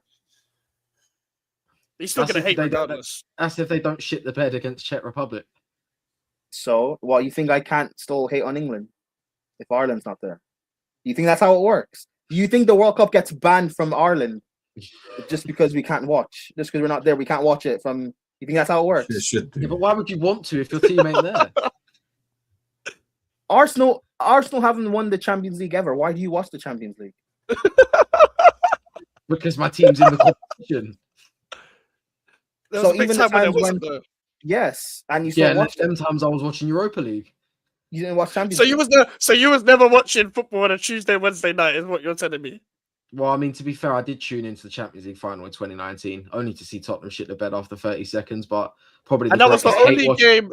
That is the greatest hate watch I've had. But then again, if you look to 8 months ago, me and Mellon were sat here watching Tottenham beat Man United in the Europa League final. Yeah, that was And well, you're telling me that was the only Champions League game you watched when Arsenal weren't in the Champions League. No. Exactly. So then, Like- your like, point is you're- fucking point, then, you're isn't it? talking about hate how watching can on how can Spurs. you fit an entire hate watch into a YouTube short, bro? That's embarrassing, man. Yeah, man. Holy Like shit. Alfie, you're talking about hating on Spurs losing a Champions League final. I've, seen England lose two finals in my life. It's beautiful. It's amazing. to watch. All right. We could be here forever when it took Yeah. England. Fucking hell. Charlie Saka should be in England lineup, but I don't want England to win the game. It's the game. How is Alfie the only one talking sense? You really need to have a day off. Saka left back, I hear it. Yeah, I agree. Left back. Yeah. Lucky. Wait, Mike's Great, cooking a bro. board man from Football Daily. No wonder, bro. Them Football Daily man that go on Sky Sports are genuine industry plants. I know I get the joke, but they are genuine industry plants. Fuck, like Dougie on crutches, aka Dougie Critchley, bro. Like fuck that guy. AJ's Saka should stay at Arsenal and watch the World Cup from home. Limps more than he scores. Hey, I mean, it's true. Only time I got the stickers was 2014 World Cup. I hate Alfie on that one. Also, match time was generational. I had so for the 2010 and 2014 World Cup, I had the World Cup chart, and then there was like, I remember when 2018 one hit, and I was reflecting back, and I was like, damn, I'm in secondary school, and I'm doing my mock exams in like a month or whatever, and I'm like, I've got a fucking. I was on like when we was in Croatia, England. I was on a geography trip watching it in a big cinema room in fucking Norwich. Like, you know how depressing that was. I had to go back. I would just go back to my fucking hotel room, being like, England lost. I didn't even have a phone, bro. I just took an iPad. I had to take an iPad because I didn't have a fucking phone. I wasn't allowed a phone. I wasn't allowed a phone. I was just allowed an iPad for the trip. Funnily enough, thinking back to the 2018 World Cup, I had a diabetic seizure the same day England lost to Croatia in the semis. Let's see, it was your fault. It was your fault. If you didn't have the fucking seizure, man, Funnily enough, I have said this. I have said this countless times. But you weren't there to support And this everyone team. said, Alfie, you can't control what happens in a football match. I'm telling you, I watched every single England game, and the games we didn't watch, they lost. Wait, so I didn't are watch you the third group game against Belgium. We lost 1-0. I missed the semi-final because of a seizure. We lost the semi-final. Alfie? I didn't watch the third place playoff because I didn't care. We lost to Belgium. Alfie, wait. That's too much cola. Fuck, you know. Hey, Alfie, so are you the reason why Kane didn't square to Sterling? Oh, No, fuck Kane's off. just as autistic as me. If not more. Now pass it back. Let's go! OG Pokemon cards are worth a lot of money. This they are. I know Charlie Banner when England winning Prime you killed stop punching Go the fuck corpse. yourself, bro. It's a big up Norwich. Hey, bro. I was on a fucking geography trip looking at fucking what's it? Sediment rocks. What the Sedimentary fuck? rock. Yeah, Sedimentary rock. that shit, bro. I was on a trip for that. Water erosion, man. Bro, I lost my I hotel key as well. geography. I could have picked geography for fucking GCSE, bro. I picked history. Same. Sadly. I'm glad I did was- pick history. Do you know what it was? I was happy at the time picking history because history has always been one of my favorite subjects, only to find out we're learning about migration in America. Like, why are we learning about something that's happening in another country? Why aren't we learning about the history of the UK? Because it's Alfie. How old are you? I'm 23. Have you gone out of your way since leaving school to learn about the history of the UK? Not really, no. Okay. Wait, you're 23. You're No, old. but the point, yeah, I'm 23. Damn. What do you mean, Grey damn? hairs soon, bro. See, What do you mean? I've already got him. I've already got him. So someone play the. Ah! I've already got him. I've already got grey hairs. And Meg can back me up on that. The fuck's sake. Fuck's sake. I hope when you meant. She's looked at my hair and gone, no way. Okay, You're going great. okay. Alright, I'm glad cool, you. cool. Okay. Yeah, I'm glad. Yeah, me and Ben are on the same page there. Because when you put your girlfriend into it, it's like, oh, where's she see the grey hair then? Like, but if it's on your head, then cool. Like that's what we need to know. I got Vincent Company, Johnny Evans, Adam Lallana, some Honduran, but might be Wilson Palacios. Yeah, I was about to say Palacios. That's the only Honduran player. Yeah. So, you're an Arsenal fan. History is all you have to talk about. Makes sense. Ah. Damn. 21 in 6 weeks. Fuck. Why you lying? Oh, my days. Oh, God. But, oh, fuck, I'm going to be 23 this year. Fuck my life. Oh, you're going to be You're going to be 24. Oh, my God. This guy's going to be 28. Or is it 27? 29. What, me? Yeah, 28. Prem's 35. Ah! I'm 35. Okay, well, I'm Nigerian, so like 42. But yeah, Yeah. One or the other. You got that Depends on Chancellor member passport. bro, I've got like 5 kids back home and 2 marriages. And this is why Prem stayed private with his life. Hey, Mike's, the game's the game, so it's what it is. No, I hear it. Fuck's sake. All right, listen, people. We are going to end it there. It's been a great show. As always, subscribe to everyone as well. The link is in the towel for everyone's channels. So make sure you subscribe. And yeah, we'll be back soon. Unfortunately for the Burton Albion watch along. Yeah, take care and peace.